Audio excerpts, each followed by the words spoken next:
خب اینجا قراره که با هم بیایم و محیط کدنویسیمون رو آماده کنیم. برای این کار ما نیاز داریم که یه تکست ادیتوری داشته باشیم، یه دونه آیدی داشته باشیم که باهاش بیایم و کدهای گلنگ رو باهاش بنویسیم. یکی از این حالا ابزارها یا کد ادیتورهایی که وجود داره که در نهایت میشه با عنوان یه دونه آیدی هم ازش استفاده کرد، همین ویژوال استودیو کد هستش. شما میتونید اینجا برید دانلودش کنید. گزینه‌های دیگه هم داریم مثل اتم، گولند که پولی هستش ولی امکانات خیلی زیادی رو بهتون میده. یه آیدی واقعا کامله. فلیت هم جدید اومده ولی هنوز تو مرحله تسته. میتونید از فلیت هم استفاده کنید ولی خب یه برنامه جدیده و هنوز خیلی راه داره که روش کار کنم و امکانات دیگه بهش اضافه کنم. برای همین که بدونی که وجود داره خودش خوبه. سابلاین هم هست و حالا برای دوستانی که حالا از این استفاده میکنن من نیوبیمو حالا پیشنهاد میکنم که استفاده کنید. خودم فعلا دارم از ویژوال استودیو کد استفاده میکنم. همین من اومدم دانلود کردم. روش کلیک میکنیم این نصبش میکنیم. خب نیکست و من این دو گزینه رو میزنم و نصبش میکنم.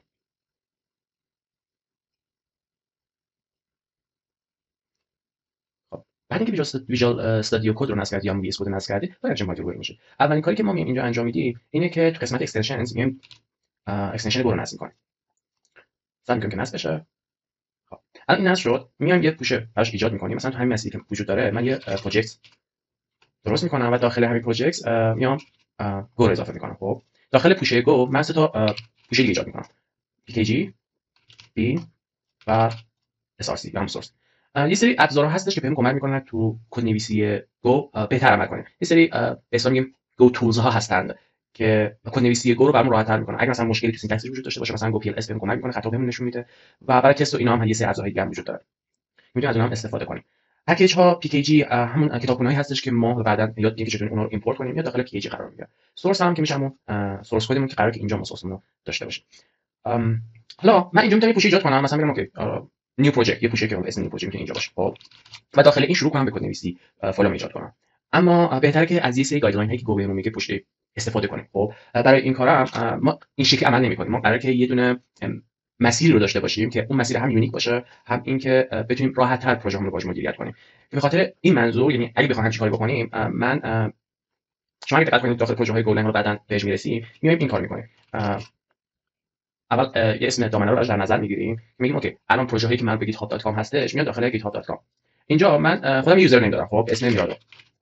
الان وقتی که هر وقت وارد github.com بشم پوشش و پوشه میرادو رو باز کنم، میگم خب اینجا پروژه هایی که مربوط به منه و اینجا من میتونم با خیلی راحت یه پروژه ایجاد کنم. خب و داخل این شروع کنم به کدنویسی. اینجا هم چی میگه؟ میگه که به این مسیری که حالا بهش دادی و به اسم میرادی که وجود داره اعتماد میکنیم. میگم آره اوکی اینا میزنیم. الان تنها کاری که باید انجام بدیم نصب گیته. من روی سیستم گیت ندارم، باید گیت رو نصب کنم. اگه یادتون باشه ما از شکل پکیج منیجر استفاده کرده بودیم برای نصب گولنگ. همین ترمینال دوباره ران از ادمنستریتور میزنیم، یس رو میزنیم و اینجا من چوکو اینستال گیت رو میزنم و سعی میکنم که گیت برای من نصب بشه.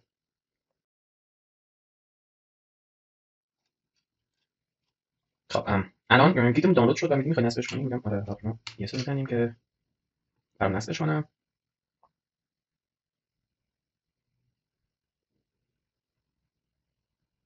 خب الان گیت نصب شد. میبندم، ترمینال دوباره باز کنم و گیت بزنم. به محض اینکه اینا رو ببینید به اصطلاح هلپی که بهتون نشون میده، به این معنیه که گیت نصب شد. الان من میام یه فایل main.go ایجاد میکنم. به محض اینکه این فایل ایجاد بشه یه نوتیفیکیشن براتون میاد، میگه که ببین ما گو پی ال اس نداریم اینجا.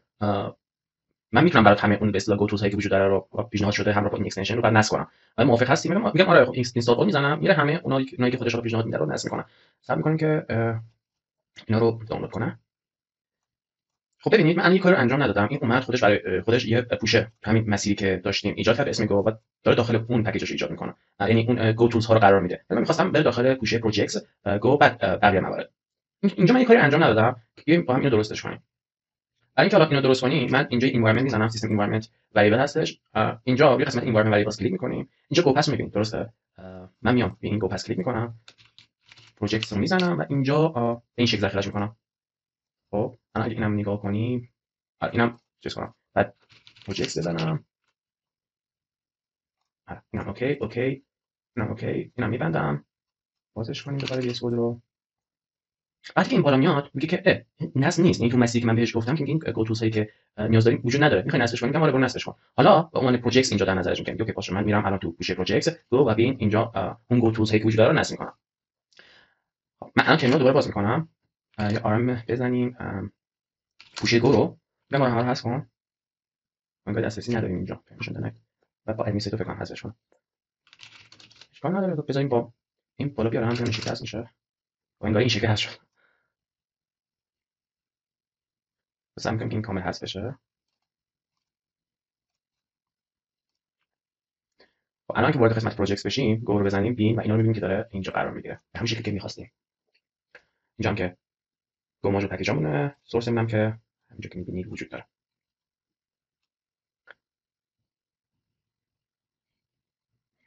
خب فاینالی اینجا ما گو تولز هامون نصب شد. الان اینو میتونیم ببندیم برگردیم اینجا.